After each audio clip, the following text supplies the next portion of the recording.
All right, today is October the 16th, 2025, and we are at the Community Media Center in Westminster, Maryland. I'm Gary Livengood, and I'm going to interview Tony Chiavacci. Chiavacci from the Hometown Program. And Tony, you're a veteran, correct? Yes, sir. And what branch of military were you in? So I was in the Army. And when did you join the Army? Or were you drafted? No, I was not drafted. Fortunately, I missed all of that. So I actually started through ROTC in college.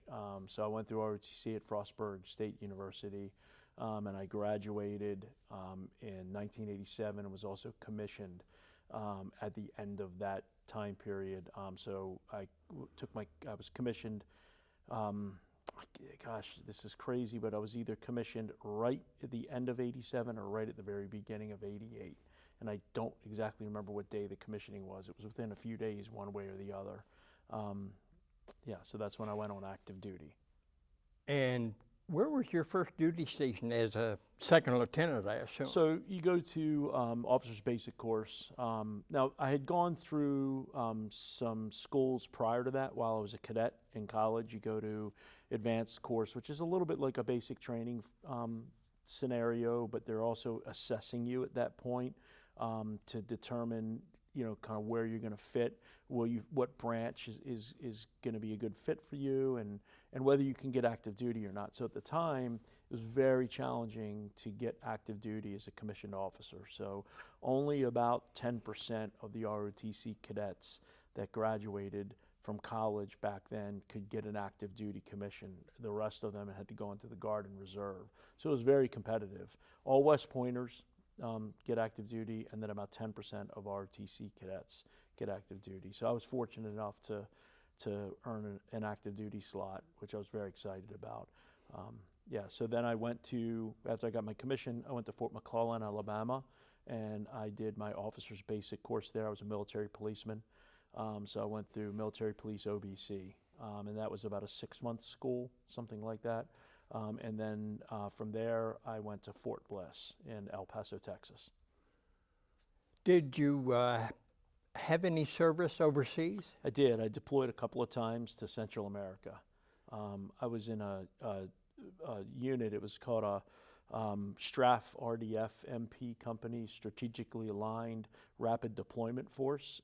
So there's certain MP units back then, and I don't know if they still exist today, that they created that were set up a lot like an infantry company, but they were a military police company, because back then at that time, a lot of countries were somewhat accepting of having military police units in their country, some of the Central American countries, because they used their military police as their law enforcement. So they looked at us as a little more acceptable than an infantry unit, but we actually trained and were equipped a lot more like an infantry unit than we were a military police unit. We didn't really have a law enforcement duty in that unit. Our primary mission was to go and respond to incidents that would take place, and they would send us in as a rapid deployment force to areas that would accept us a little more readily than them sending in the 11 Bravos. And what countries were more receptive? So we had a lot going on, if you remember, with the Sandinistas and down in Nicaragua and El Salvador. There was a lot going on, and we had good relationships at the time with Honduras, and I think we still do, but I'm not sure. So they put us into an air base there outside of Tegucigalpa called Pomarola Air Base. It was actually called Soto Cano, I think, at first, and then it changed to Pomarola, but it was an air base that we were based out of. And then we would perform our duties from that air base. I will say that when we got on ground, we all had to get clearances to go on this deployment, and they had us sign. There was a guy in civilian attire. I have no idea who he worked for, but they put us all in a room, and he came in and handed us all clipboards and said, "You will sign these documents," and we did. And it said we can't discuss anything that we did while in country for 99 years. So unfortunately, I can't talk a lot about what we did. I can just kind of tell you where we were. That wasn't a secret. So Honduras sits on the border of Nicaragua and El Salvador. We were officially in Honduras, and I have to kind of leave it at that. Right. Yeah. And how long were you there? So I was there for maybe not a year. It was less than a year. It was a TDA assignment, so about 6 months, I'd say, something like that. And I went down twice. So I also went to Panama as well. So when we, if you remember Operation Just Cause, yes. we went in and got Noriega out of there. So I got to spend some time in Panama as well. I was a platoon leader in Panama, and I was a platoon leader in Honduras, and then a company executive, company XO. How large was your deploying group? So we went down with about 135, 140. And I mean, I think it's not inappropriate for me to say that we had responsibility to keep things safe and secure for what was happening there. I know there was certainly other agencies involved that weren't military, and we had to make sure that they were safe doing what they were doing. I think I'm safe in saying that. I hope I'm not getting myself. And that had to be interesting times. They were very interesting. Yeah. Now, when you weren't there, yes, sir. Where were you deployed? So back at Fort Bliss. So we go back to Fort Bliss and we train. That was the main thing that we did. But we did perform some law enforcement jobs while we were there. So Bliss is big. It's Bliss and White Sands, kind of all combined. I think it's about 1.7 million acres. It's like the size of Rhode Island. So we had a big area that we were responsible for. We had, at the time, there were probably 100,000 soldiers on the installation, so there was a big law enforcement responsibility, lots of civilians. There was back then, this is, in the 80s, the most of the installation was open, so it wasn't gated. You had civilians. We had highways going through the installation, so you had a lot of civilian activity that would take place, so we were pretty active on the law enforcement side. After I got out of that unit, it was called the 978th MP Company.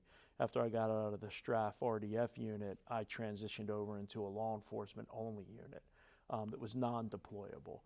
And then I did some time in that unit as well, and I had to in the States? At Fort Bliss, yes, sir. At Bliss? Yep, Okay. yes, sir. Do you serve in any other bases in the U.S.? I did, and I went to Fort Lewis. I went to Fort for some training. I went to Alabama, Rucker, Alabama, for air assault, and then I went to I went to some engineer schooling in, oh my God, where the heck was that? That's terrible. I can't remember. Wherever the engineer school was at that time, but I can't remember where. Yeah, anyway, it's ridiculous. I can't remember that. So with the time that you were in ROTC and you're moving on, yes, sir. Did it turn out to be what you anticipated it to be? That's a great question. It was way better, and I thought it was going to be really good. So, and it was even better. Outstanding. I could not have asked for a better experience, a better opportunity to lead other men into difficult situations at times, or sometimes not difficult situations, but still be, responsible for what's going on. And you're young. I mean, I think I got my commission at 21 or 22, and all of a sudden you show up and you're responsible for 30 guys, and they're, and in some ways, their health and well-being and welfare. Now, fortunately, I had a really good first sergeant and a really good platoon sergeant. I was very lucky, and I was very amenable to listening to them. I got some good advice from a couple of guys that was like, look, your senior NCOs are going to make or break you as an officer, and they did. And I understood that. I had very good relationships with them. I worked hard to make sure that we had good relationships, and it made me a much better officer. Matter of fact, I got called into the battalion commander's office one time, and he said, "You do know that you can't really be these guys can't be your hanging out buddies." I'm like, "Yes, sir, I get it," because I was very friendly with them, and we had great relations. But when we deployed, it became very valuable. And my particular platoon got to do some neat things that some of the other platoon leaders didn't get to do because I had that relationship Sure. with both my platoon sergeant and my team leaders. So Yeah, and I believe it's understood that non-commissioned officers are really the arm for folks such as second lieutenants, Oh, yeah. first lieutenants. absolutely. Yeah, I mean, yeah, if you don't have that relationship and you don't understand it, you're not going to be a very good officer, at least in my opinion. right. Now, how long were you in So 4 years. for? Yes, sir. And I got to do a lot in 4 years, a whole lot. yeah, now during the period of time that you were there, and the type of things that you can talk about, any overwhelming remembrances Sure. that you can talk about? No. Okay. Yeah, and I'm not trying to be cool. No, I that's just- yeah. and that's fine. I understand. Yeah, some very hard. We had unfortunately to attend a funeral of one of the folks in my platoon. When we got back, I had to hand a flag to his wife, and that sucked. Sure. Yeah, and I felt pretty responsible. So yeah. Yeah, because there are groups out there like the Phoenix Group and other groups that you just can't discuss things. Yeah. Things need to be done for the protection of people, and that's just Sure. the way that it is. Yeah, when I got back and then left the 978th and went into the law enforcement side, that was all none of that was secret, and it was cool. It was fun. I ran a full-time SRT team for a couple of years. So Operation Desert Shield and then Operation Desert Storm kicked off while I was in, and I was in that TDA MP company at the time. So we had all the Patriot missiles were coming out of Bliss. So that's the home of the air. It was the home of the air defense artillery at the time. So there was a huge concern because we knew we were going to be using them a lot. That there'd be some terrorist activity. So we locked the installation down, and my SRT team, which was a voluntary part-time team, became a full-time team, and that became my full-time job. Was to have that team always active and always at the ready for anything that would happen. And that was a pretty cool job. The FBI sent their HRT to the installation, and I got to spend a couple of weeks training with HRT, which HRT is the hostage rescue team for the FBI. They're kind of the premier SWAT team, or at least they were back then. Maybe outside of, I'm sure Delta is a whole different thing. But, Sure. But I got an opportunity to train with them for weeks, which was amazing. I was the OIC of the SRT team, and it was an incredible experience. And we then actually started running a school subsequent to that for other local law enforcement teams, and we would have them come in and we would train them. So we actually put schools on from what we learned from HRT. We then trained other local teams like sheriff's department teams and things like that, were all volunteers. These guys were really part-time at it. They were mostly, deputies that, were out patrolling and didn't have a lot of tactical knowledge other than what they would learn in the academy. So we would bring them in and teach them how to be a team. It was cool. It was a really cool job. Did you ever consider making the military your career? Yeah, I did. So I thought about it. I put my packet in for the Q course, which is the course you go to go to special operations. So I put my packet in, got the training stuff that you need to do to go and make it through the Q course, and I pretty quickly realized I was like, I don't have the ability to run. Like these, I was never a great runner, and that's a big deal. I mean, that is, to get through a school like that, you've got to be a phenomenal runner, and I was an awful runner. So once I realized I wasn't going to go that route, I didn't want to, my time doing fun stuff was about to end, and I was going to get behind a desk. I would have got my company command. That would have probably been my last hurrah, and then I would have been a desk jockey for the rest of my career. I got so lucky so early to do so many cool things that it became really apparent to me the rest of my career was probably going to not be as much fun. So I thought, nah, that's a good time to get out, and that's what I did. So after your 4 years, what did you do to have fun? So I had planned to go in the FBI was my plan. So I applied to the FBI, and they had no academy slots at the time. That they just weren't running an academy, and I don't know if it was budgetary or whatever it was, but I had gone to some type of event that a bunch of agencies had put together for junior military officers to come and attend.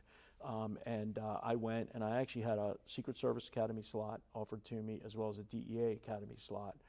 But I really wanted the FBI, but they didn't have any positions. So I turned down the Secret Service and the DEA, waiting for the FBI, because they had given me the indication that I probably would be eligible, given my background, to get a slot.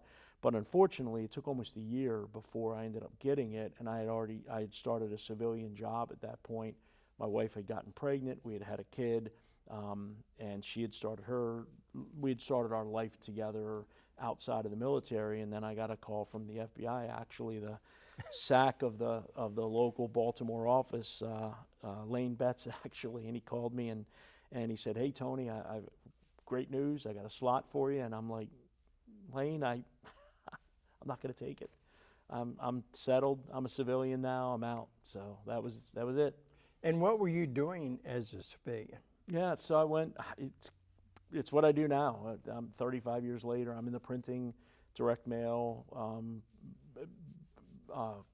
merch business. So branded, tangible products. Nothing to do with 180 degrees, but it's good living. I own my own business here locally. So actually, my oldest son, who's a Marine Corps veteran, actually works with me, so that's pretty awesome. And yeah, so we have a company here in town. Well, what's the name of your It's company? called Kojak Graphic Communications. Kojak. Yes, sir. Can you imagine why? I believe so. Yeah. So I went to work for another company doing the same thing, and then eventually I became VP of sales there. Had a nice career going, but really wanted to just hang my own shingle. Left on great terms, and then started my company here, and that was 20 years ago. So. And obviously quite successful. It's been great. Yes, sir. And hearing about your fun when you were in the military, are you having as much fun now? I am. So number one, I continued to. So I started competitively shooting while I was at Bliss and running the SWAT team. And then I have continued that ever since. My son and I compete a couple times a month. We compete in a sport called USPSA, United States Practical Shooting Association. It's where you have courses of fire.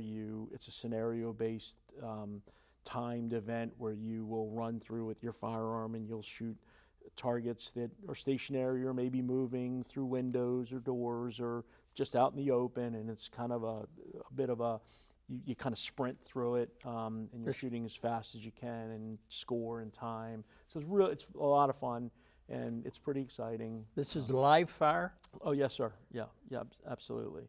So he's starting to beat me, actually. He's beaten me twice now this year, so for the first time. So I'm actually enjoying that tremendously, watching him develop and become very good at it as well. And you're local here in Mostly the Mid-Atlantic. Mid-Atlantic. Yeah, although I've shot matches all over the country. Back when I was younger, I shot a bunch of big matches out in Las Vegas and Illinois and some places. I shot some national championships. I shot a lot of 3-gun competitions where you're shooting a rifle, a shotgun, and a pistol, but you're doing that same kind of scenario-based thing with sometimes all 3 weapons in a course of fire, and you have multiple courses that you run through. So it's pretty exciting. And it's kind of related back to what I did, Sure. in active duty. Any relationship to Olympics? That style No, it's a of whole thing? different. Yeah, nothing at all. It's Nothing. nothing like that. That's much more methodical. Kind of. I don't want to say slow, but they stop. They take their time. They take their shot.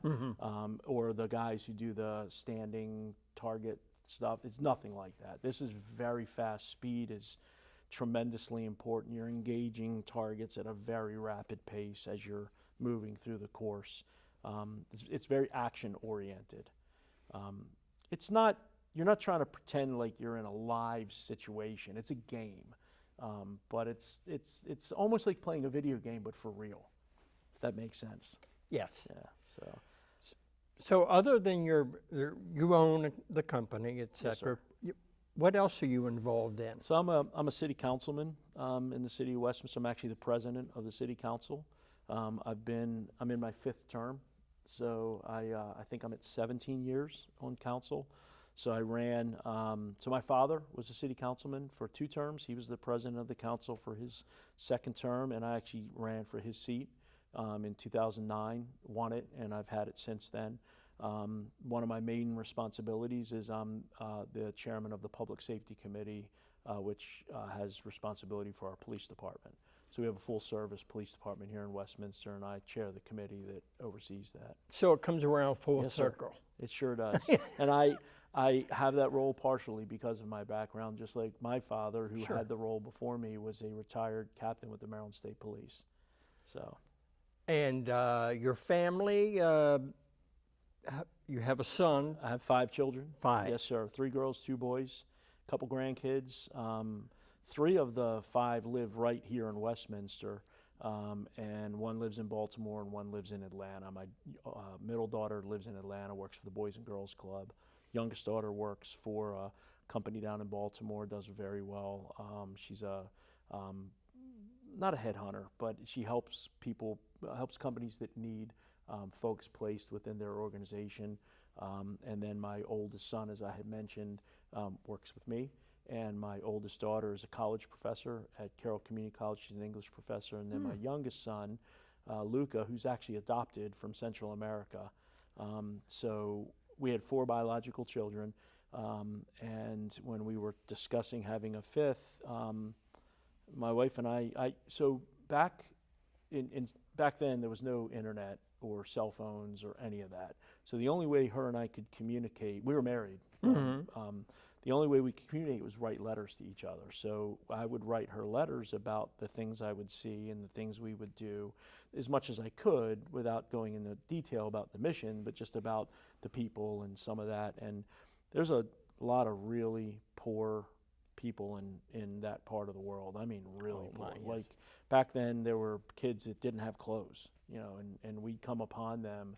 We'd come upon a village, and the adults might have a pair of shorts and a T-shirt. Maybe some of the kids wouldn't have any clothes on at all, or maybe maybe some raggedy stuff. So we got to do, and this isn't classified. I can talk about this. When we weren't out doing our job, we would be able to volunteer to do something called a MedRet. It's some type of acronym where these civilian doctors would come in from the United States, and they were dentists and physicians and maybe a couple nurses, and they would want to go out to these remote areas to inoculate kids. And the cleft palate was a real problem. They'd work on the cleft palate and do some stuff to help them, but it was too dangerous for them to go by themselves. So we could volunteer. Sorry, I just hit the mic.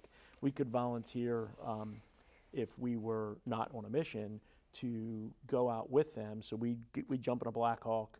I'd get like 9 of my guys, 8, because 9 of us would go in the chopper, and we would fly out to the area they wanted to go into, and we'd set a perimeter up for them, and then they would come in, do their thing for a day or 2.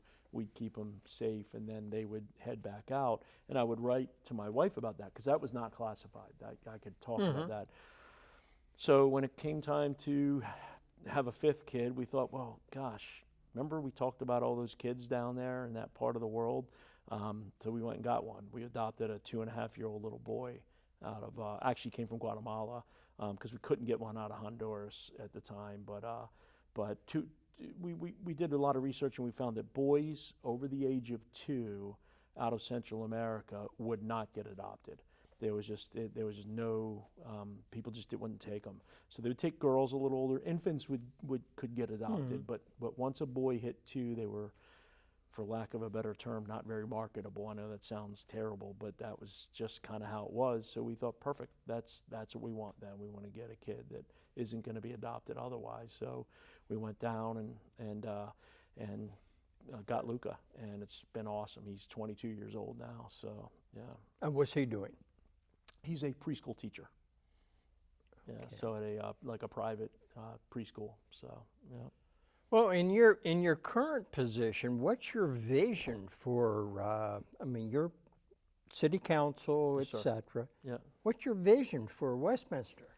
So yeah, that's you know, it's a wonderful. I don't know if you live here in the. Do you live in Westminster or the? Mount Airy. So you're pretty familiar with it, but so it's a pretty vibrant town, and I think it's become a lot more vibrant over the past 15, 20 years, and we want to continue that path. It's we've got some really big, great events like our strolls and our festivals and things like that, which have really helped bring people into the community and see it in a very positive light. Our Main Street is really doing well. There were a lot more vacancies 20 years ago than there are today, and I think we want to continue in that direction. We're a little limited on growth by water capacity, but we want to make it very smart when we do grow, and we work very hard to make good decisions.